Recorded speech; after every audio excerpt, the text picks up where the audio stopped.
Hello friends, बर्तमान discussion करवा +3 fourth semester audio honours core 9 unit 3।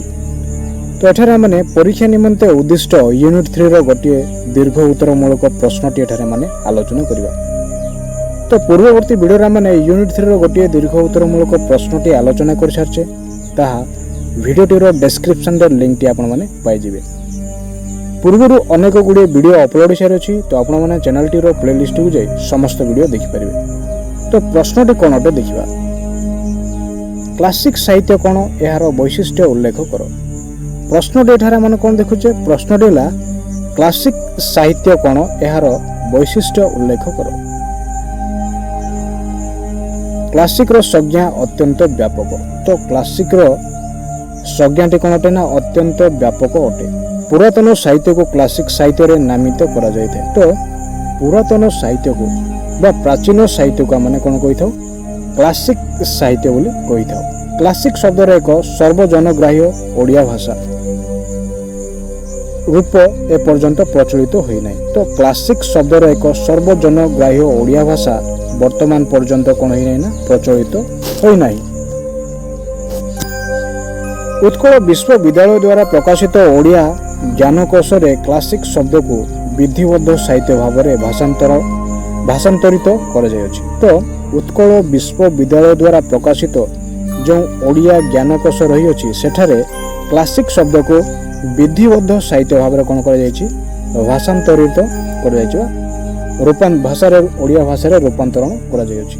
Classic साहित्य रे जो शास्त्र रो रचना रीति कठोर भाव में अनुसृत हुए ताहा ही लक्ष्य रखी संभवतः क्लासिक साहित्य को विधिबद्ध साहित्य भाव में अनुवाद कर जाय अछि।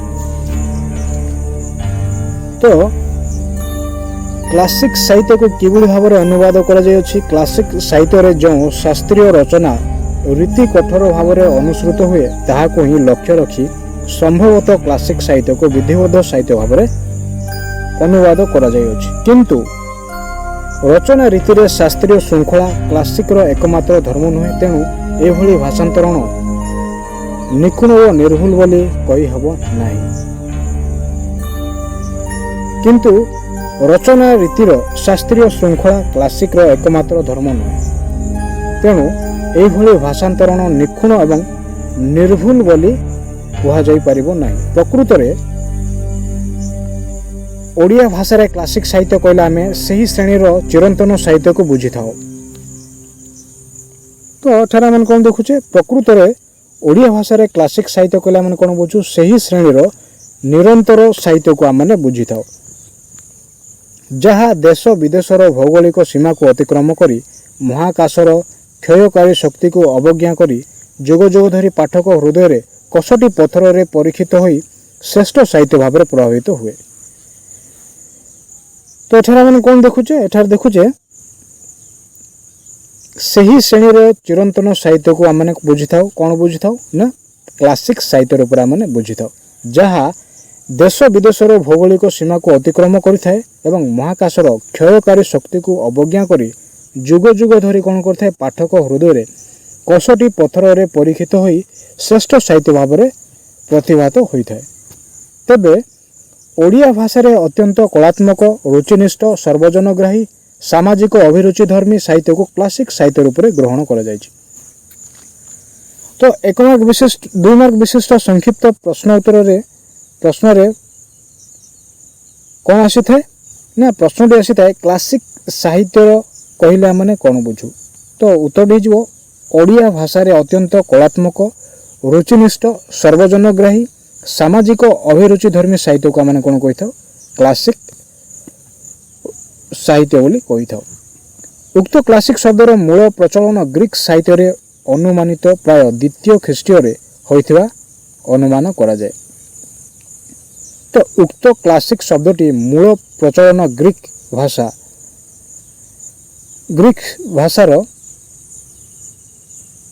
प्रचलित थिबा माने देखिया को पाई था।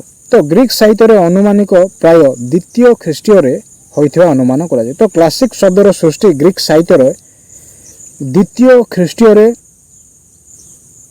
प्रचलन होइथिबा माने अनुमान करिथाउ। शब्दटी रोमियो बा क्लासियस शब्दर उत्पत्ति घटी। तो यही शब्दटी ରୋମିଓ ବା କ୍ଲାସିକ୍ ଶବ୍ଦରୁ ଉତ୍ପତ୍ତି ଘଟିଅଛି। ଲାଟିନ୍ ଭାଷାରେ କ୍ଲାସିକ୍ ଶବ୍ଦର ଅଭିଧାନିକ ଅର୍ଥ ହେଉଛି କୋଟି, ବର୍ଗ ବା ଶ୍ରେଣୀ। ତ ଲାଟିନ୍ ଭାଷାରେ କ୍ଲାସିକ୍ ଶବ୍ଦର ଅଭିଧାନିକ ଅର୍ଥଟି କ'ଣ ଅଟେ? କୋଟି, ବର୍ଗ ବା ଶ୍ରେଣୀ ଅଟେ। ସପ୍ତଦଶ ଶତାବ୍ଦୀ ବେଳକୁ ଫ୍ରାନ୍ସରେ କ୍ଲାସିକ୍ ଏକ ଉଚ୍ଚ କୋଟିର ସାହିତ୍ୟିକ ଅର୍ଥ ବହନ କଲା। ତ ସପ୍ତଦଶ ଶତାବ୍ଦୀରେ କ'ଣ ହେଲା ନା ଫ୍ରାନ୍ସରେ କ୍ଲାସିକ୍ ଏକ ଉଚ୍ଚ କୋଟିର ସାହିତ୍ୟିକ ଅର୍ଥ ବହନ କରିଥିଲା। ସେହିପରି ଜର୍ମାନ ସାହିତ୍ୟର ଶ୍ରେଷ୍ଠ ସାହିତ୍ୟ ଅର୍ଥରେ ଏହା ପରିଗୃହୀତ ହେଲା। ସେହିଭଳି ଭାବରେ ଜର୍ମାନ ସାହିତ୍ୟରେ ଏହା ଶ୍ରେଷ୍ଠ ସାହିତ୍ୟ ରୂପରେ ପରିଗୃହୀତ ହୋଇଥିଲା। ବର୍ତ୍ତମାନ ଦେଖିବା ବୈଶିଷ୍ଟ୍ୟ। ତ ବୈଶିଷ୍ଟ୍ୟ ଗୁଡ଼ିକ କ'ଣ କ'ଣ ଅଟେ? ପ୍ରଥମ ବୈଶିଷ୍ଟ୍ୟଟି ହେଲା କ୍ଲାସିକ୍ ସାହିତ୍ୟରେ କଥାବସ୍ତୁର ଗତି ଧୀର, ଭାବ ଗମ୍ଭୀର, ଭାଷା ଗମ୍ଭୀର। ତ କ୍ଲାସିକ୍ ସାହିତ୍ୟରେ କଥାବସ୍ତୁର ଗତି କ'ଣ ଅଟେ? ଧୀର ଅଟେ, ଭାବ ଗମ୍ଭୀର ଏବଂ ଭାଷା କ'ଣ ହୋଇଥାଏ? ଗମ୍ଭୀର ହୋଇଥାଏ। ଭାଷା ଶୈଳୀ ପ୍ରୟୋଗରେ ସଂଯମ ତଥା ପରିମିତ ବୋଧ। ତ ଭାଷା ଶୈଳୀ ପ୍ରୟୋଗରେ କ'ଣ ହୋଇଥାଏ ନା ସଂଯମତା ତଥା ପରିମିତ ହୋଇଥାଏ। ସତ୍ୟ, ଶିବ, ସୁନ୍ଦର ଆରାଧନା ଥାଏ। ତ ଏଠାରେ କ'ଣ ଦେଖିବାକୁ ଆମେ ପାଇଥାଉ? ସତ୍ୟ, ଶିବ, ସୁନ୍ଦର ଆରାଧନା ମାନେ ଦେଖିବାକୁ ପାଇଥାଉ। ତେଣୁ ସାର୍ବଜନୀନ ଆଦୃତି ଏଥିରେ ନିହିତ। ତ ସାର୍ବଜନୀନ ଆଦୃତି ଏଠାରେ ଆମେ ଦେଖିବାକୁ ପାଇଥାଉ। ବିଶ୍ୱ ଓ ସମାଜ ସାମଗ୍ରିକ ରୂପ କ୍ଲାସିକ୍ ସାହିତ୍ୟ ପଟ୍ଟଭୂମିରେ ରୂପାୟିତ। ତ ବିଶ୍ୱ ଓ ସମାଜର ସାମଗ୍ରିକ ରୂପ କ୍ଲାସିକ୍ ସାହିତ୍ୟ ପଟ୍ଟଭୂମିରେ ରୂପାୟିତ ହୋଇଥାଏ। ରଙ୍ଗ ଅପେକ୍ଷା ରୂପ, ଅଭିପ୍ସା ଅପେକ୍ଷା ଯୁକ୍ତି ଏବଂ ଅଭିନବତ୍ୱ ଅପେକ୍ଷା ଐତିହ୍ୟବୋଧର ପ୍ରକାଶ। ତ ଏଠାରେ କେଉଁ କେଉଁ ବିଷୟର ପ୍ରକାଶ ମାନେ ଆମେ ଦେଖିବାକୁ ପାଇଥାଉ? ରଙ୍ଗ ଅପେକ୍ଷା ରୂପ, ଅଭିପ୍ସା ଅପେକ୍ଷା ଯୁକ୍ତି ଏବଂ ଅଭିନବତ୍ୱ ଅପେକ୍ଷା ଐତିହ୍ୟବୋଧର ପ୍ରକାଶ ମାନେ ଦେଖିବାକୁ ପାଇଥାଉ। ତ এই ସମସ୍ତ ବିଷୟ ମାନେ କ'ଣ ଦେଖୁଛେ? এই ସମସ୍ତ ବିଷୟ ହେଉଛି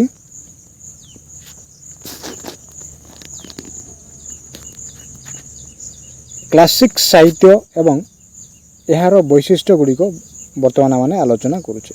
ତ ଚତୁର୍ଥ ବିଷୟଟି କ'ଣ ଅଟେ? ଚତୁର୍ଥ ବିଷୟଟି ଆମେ ଦେଖିଲେ ବିଶ୍ୱ ଓ ସମାଜର ସାମଗ୍ରିକ ରୂପ କ୍ଲାସିକ୍ ସାହିତ୍ୟର ପଟ୍ଟଭୂମି ରୂପେ ରୂପାୟିତ ହୋଇଥାଏ। ପଞ୍ଚମ ବିଷୟଟି ହେଲା ରଙ୍ଗ ଅପେକ୍ଷା ରୂପ, ଅଭିପ୍ସା ଅପେକ୍ଷା ଯୁକ୍ତି ଓ ଅଭିନବତ୍ୱ ଅପେକ୍ଷା ଐତିହ୍ୟବୋଧର ପ୍ରକାଶ। ପରବର୍ତ୍ତୀ ବୈଶିଷ୍ଟ୍ୟ ହେଲା ଚିରନ୍ତନ ଆନନ୍ଦ ପ୍ରଦାନ ତାର ଧର୍ମ। ତ ସର୍ବଦା ବା ଚିରନ୍ତନ ଆନନ୍ଦ ପ୍ରଦାନ କରିବା ହେଉଛି ଏହାର ବୈଶିଷ୍ଟ୍ୟ ଅଟେ। ଯୁକ୍ତି ନିର୍ଭରତା, ବକ୍ତବ୍ୟର ଶୃଙ୍ଖଳା ଭାରସାମ୍ୟ ଏବଂ ଶାନ୍ତିର ପ୍ରାଧାନ୍ୟ। ତ ଏଠାରେ ଆମେ କ'ଣ କ'ଣ ଦେଖିବାକୁ ପାଇଥାଉ? ଯୁକ୍ତି ନିର୍ଭରତା, ବକ୍ତବ୍ୟର ଶୃଙ୍ଖଳା ଭାରସାମ୍ୟ ଏବଂ ଶାନ୍ତ ରୀତିର ପ୍ରାଧାନ୍ୟ ଏଠାରେ ଆମେ ଦେଖିବାକୁ ପାଇଥାଉ। ତ୍ରୟୀ ଐକ୍ୟ ନୀତି ଘଟଣା, କାଳ ଓ ସ୍ଥାନଗତ ଐକ୍ୟକୁ ଆଧାର କରି ଏହା ରଚିତ। ତ ଏହାର ରଚନା କେଉଁ ଭାବରେ କରାଯାଇଛି? ତ୍ରୟୀ ଐକ୍ୟ ନୀତିକୁ ନେଇ ଏହାର ରଚନା କରାଯାଇଛି। ସେଗୁଡ଼ିକ ହେଲା ଘଟଣା, କାଳ ଓ ସ୍ଥାନଗତ ଐକ୍ୟ।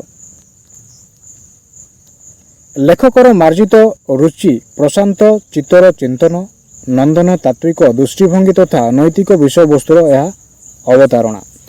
ତ ଲେଖକର ମାର୍ଜିତ ରୁଚି, ପ୍ରଶାନ୍ତ ଚିତ୍ତର ଚିନ୍ତନ, ନନ୍ଦନ ତାତ୍ତ୍ୱିକ ଦୃଷ୍ଟିଭଙ୍ଗୀ ତଥା ନୈତିକ ବିଷୟବସ୍ତୁ ଏହା କ'ଣ କରାଯାଇଛି ନା ଅବତାରଣା କରାଯାଇଅଛି।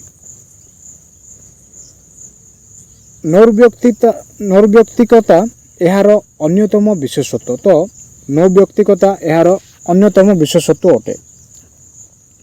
କ୍ଲାସିକ୍ ରଚନାରେ ବର୍ଣ୍ଣିତ ଚରିତ୍ର ଗୋଟିଏ ଗୋଟିଏ ଶ୍ରେଣୀର ପ୍ରତିନିଧିତ୍ୱ କରୁଥିବାରୁ ଜଟିଳ ନୁହନ୍ତି ବରଂ ସରଳ ହୋଇଥାଏ। ତ କ୍ଲାସିକ୍ ରଚନାରେ ବର୍ଣ୍ଣିତ ଚରିତ୍ର ଗୁଡ଼ିକ ଗୋଟିଏ ଗୋଟିଏ ଶ୍ରେଣୀରେ ପ୍ରତିନିଧିତ୍ୱ କରୁଥିବା ସମୟରେ ଏହା ଜଟିଳ ହୋଇନଥାନ୍ତି ବରଂ ସରଳ ରୂପରେ ଏହା ପ୍ରକାଶିତ ହୋଇଥାଏ। ଆତ୍ମଭାବ ବା ଅଙ୍ଗିକ ମଧ୍ୟରେ ପରିପୂର୍ଣ୍ଣ ସାମଞ୍ଜସ୍ୟ ବିଧାନ କ୍ଲାସିକ୍ ସାହିତ୍ୟର ଅନ୍ୟତମ ପ୍ରଧାନ ଗୁଣ।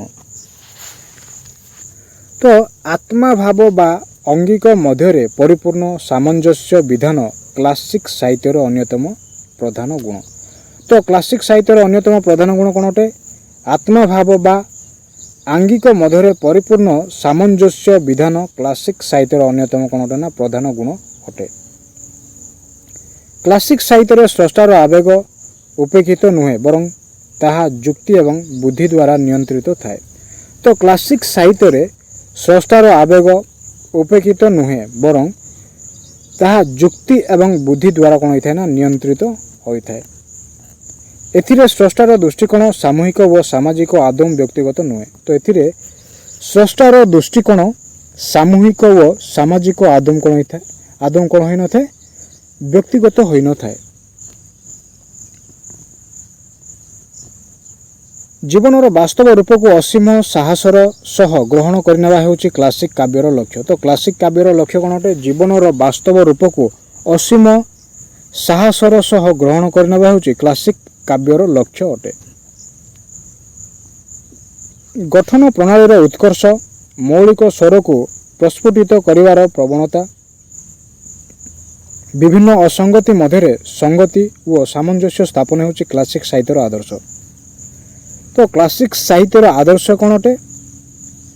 ଗଠନ ପ୍ରଣାଳୀର ଉତ୍କର୍ଷ, ମୌଳିକ ସ୍ୱରକୁ ପ୍ରସ୍ଫୁଟିତ କରିବାର ପ୍ରବଣତା ଏବଂ ବିଭିନ୍ନ ଅସଙ୍ଗତି ମଧ୍ୟରେ ସଙ୍ଗତି ଓ ସାମଞ୍ଜସ୍ୟ ସ୍ଥାପନ ହେଉଛି କ୍ଲାସିକ୍ ସାହିତ୍ୟର ଆଦର୍ଶ ଅଟେ। ସମକାଳୀନ ମାନବୀୟ ଚିତ୍ରର ବୈଶିଷ୍ଟ୍ୟକୁ ଏହା ଉଦ୍ଘୋଷିତ କରିଥାଏ। ତ ସମକାଳୀନ ମାନବୀୟ ଚିତ୍ରର ବୈଶିଷ୍ଟ୍ୟକୁ କ'ଣ କରିଥାଏ? ଏହା ଉଦ୍ଘୋଷିତ କରିଥାଏ। ତ ଶେଷ ବୈଶିଷ୍ଟ୍ୟଟି କ'ଣ ଅଟେ? ପରମ୍ପରା ତଥା ମୂଲ୍ୟବୋଧ ପ୍ରତି ସମ୍ପର୍କ ଚେତନାର ସୃଷ୍ଟି କ୍ଲାସିକ୍ର ଅନ୍ୟତମ ବୈଶିଷ୍ଟ୍ୟ। ତ କ୍ଲାସିକ୍ର ଅନ୍ୟତମ ବୈଶିଷ୍ଟ୍ୟଟି କ'ଣ ଅଟେ? ପରମ୍ପରା ତଥା ମୂଲ୍ୟବୋଧ ପ୍ରତି ସମ୍ପର୍କ ସଚେତନତା ସୃଷ୍ଟି କ୍ଲାସିକ୍ର ଅନ୍ୟତମ ବୈଶିଷ୍ଟ୍ୟ ଅଟେ।